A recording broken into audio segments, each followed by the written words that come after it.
In this video I'm going to review individual components and layers of a system of cold weather gear that I found keeps me very warm in extreme cold weather conditions. A couple things I'll note right off the bat. You'll notice that most of the colors that I've chosen for my exterior shells especially are olive drab. I prefer that over camouflage. I think olive drab is more versatile in different conditions. Camouflages tend to be more specific, and I want to be able to use this equipment in a wide variety of conditions. I live in Kansas, and I might find myself out in an open prairie or in the woods, and I think olive drab is a little bit more versatile. Also, I've chosen natural materials like cottons and wools over the synthetics like Condura and nylon, because these natural materials are quiet, with not as much noise as the synthetics whenever you're moving around. And since mostly what I use this for is hunting, the more noisier materials tend to scare the game off a little bit more. This is kind of a hodgepodge of military surplus that I've collected, and a couple of items are commercial products, but mostly military surplus just because they're very durable, and at least they used to be quite a bit better price. Military surplus has gone up in recent years. It's becoming more collector's items. It used to be just cheap stuff you could pick up. Now it's a little bit more pricey, but it's what I prefer. I think it does last longer to a lot of the commercial items. I'm going to start with the probably just the feet and work up, and then I'll go with the layer, starting from the inside layer out. So what I've got first is typical socks, and I just want to say a few things about them. I've got lots of different brands and sizes, but the main thing about wool socks is you look for the highest content of wool. There's a lot of times you'll find advertised wool socks, and if you look at the content, it's mostly cotton and polyester with about 20 or 30% wool. What I found works the best is at least 70% wool, and if you can get 75 to 80%, that's even better, and they're very thick when you get that thick of wool. And also the merino wool tends to be the best quality wool. Next is the first layer. I think it's just called polypropylene underwear. The bottoms are called polypropylene drawers, cold weather drawers, and then the tops are labeled cold weather undershirt.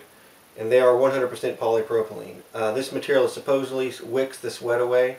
And if you can see, the inside of it's kind of almost like a fleece type material, and the outside is kind of a smooth and a soft shell.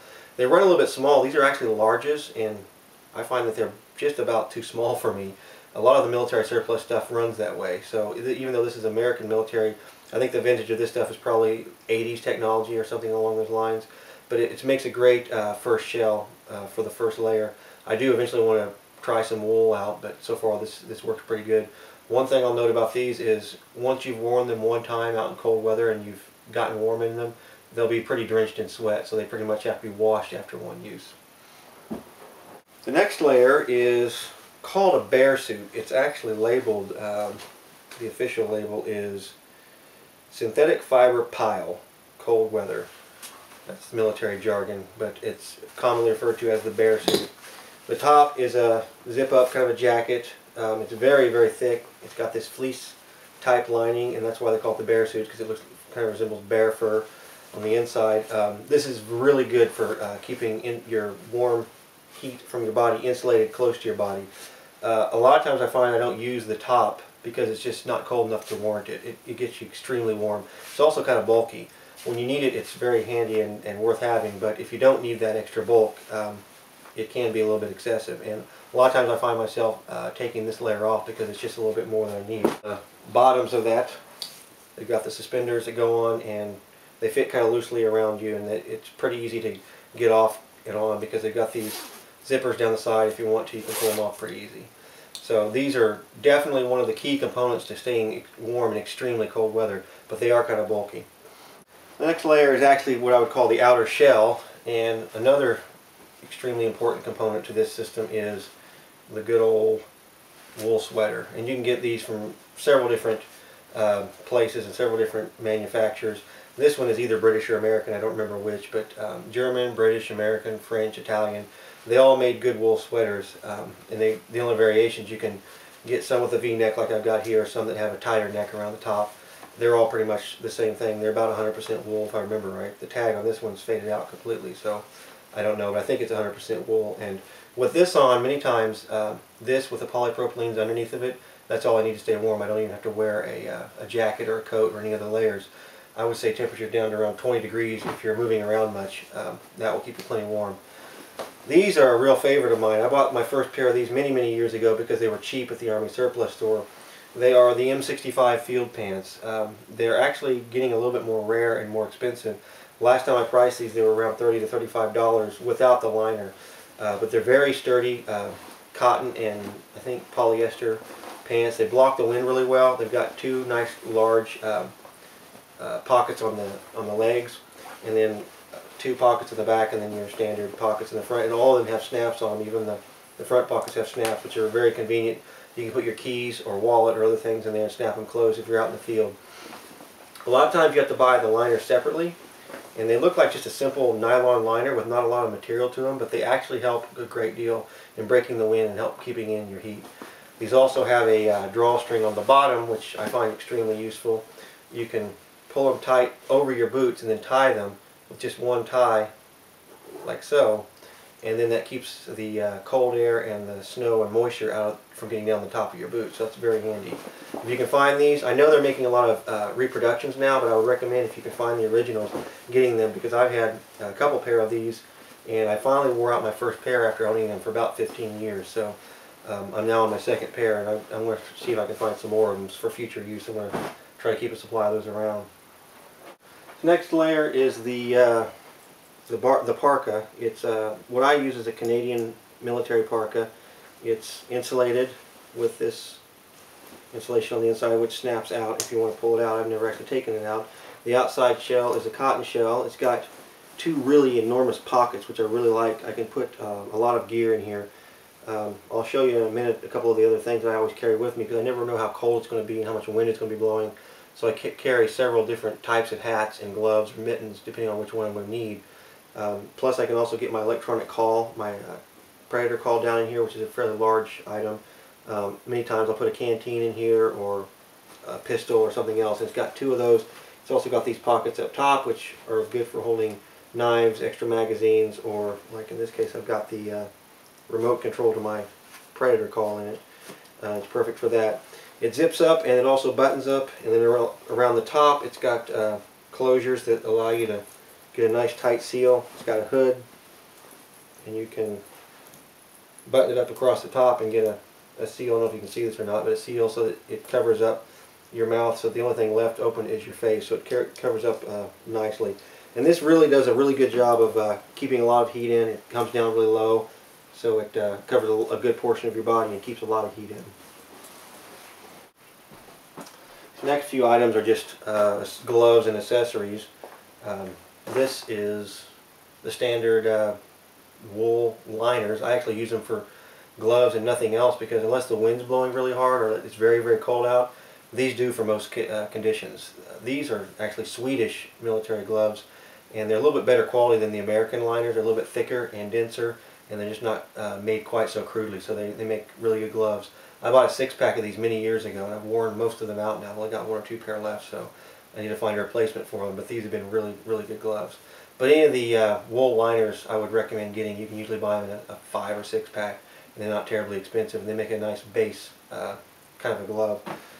The next type would be the extreme cold weather. These are mittens.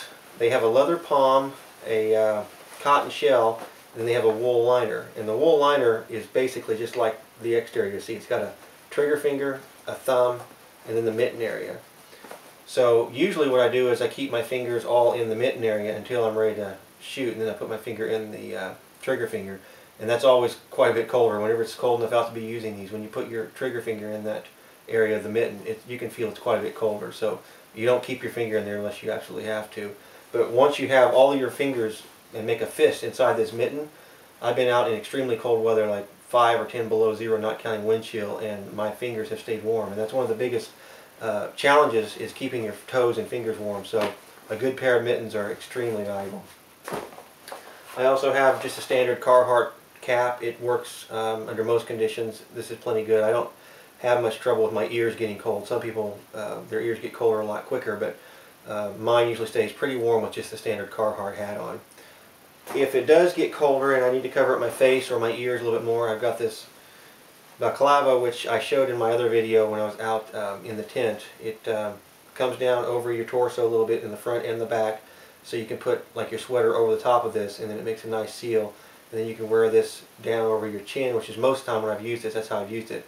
There's been rare occasions where I would pull this up over my nose, and the only thing that would be exposed then would be your eyes. And then with a good pair of goggles, you put those over your eyes and you can have complete coverage, and the wind won't get to you at all. And this is, I think, some sort of a cotton and wool blend. And this is for extremely cold weather, when the wind is really blowing. It's one of the few nylon pieces I have. I bought this actually when I was deer hunting with my dad one year. We'd been out hunting in the morning, and the wind was blowing so hard, we were both extremely cold. We had the ability to stay warm everywhere except our faces. We could just feel the wind stinging our faces. So we went into town just to take a break for a little bit, and we stopped by the Army surplus store, and they happened to have these, so we gave them a try. We went back out later in the day, and they worked great. It's got this Velcro closure that can go across your face and this across your chin and mouth area, and it can pretty much cover up your entire face. So you can see with that bill in the way, it's kind of a clumsy piece, and you can't hear much with it on, you can't see much with it on, but if you're going to be out there and you need it, it's extremely valuable to have. Like I said, if you're really hunting, it's kind of a last-ditch effort to stay warm on your face, because with this on, it really limits your ability to see or hear the game that you're after. But we did actually get a deer that day, later in the day, so it worked. It allowed us to be out there in the cold weather, and we were able to get what we were after. Last thing that's always good to have up around your head area is some sort of a scarf. I have a wool scarf. I don't have it with me right now, but this is usually what I end up using instead of that anyway. With all this other gear, I find that I don't need much of a scarf. This is actually a sniper face veil, and you use it to cover your face up. When you're out coyote hunting, it's pretty handy because you can see through it, but it definitely knocks down the color of your skin so that it doesn't shine so much.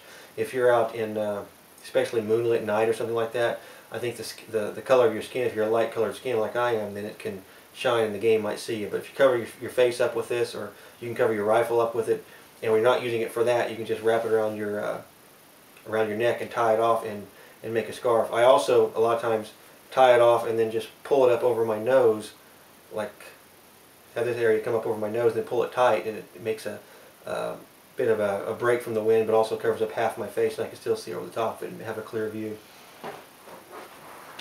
This next item is something I don't use very often, but the couple times I have needed it, it's been extremely handy. It is a simple poncho, just an olive drab, some sort of a synthetic material poncho.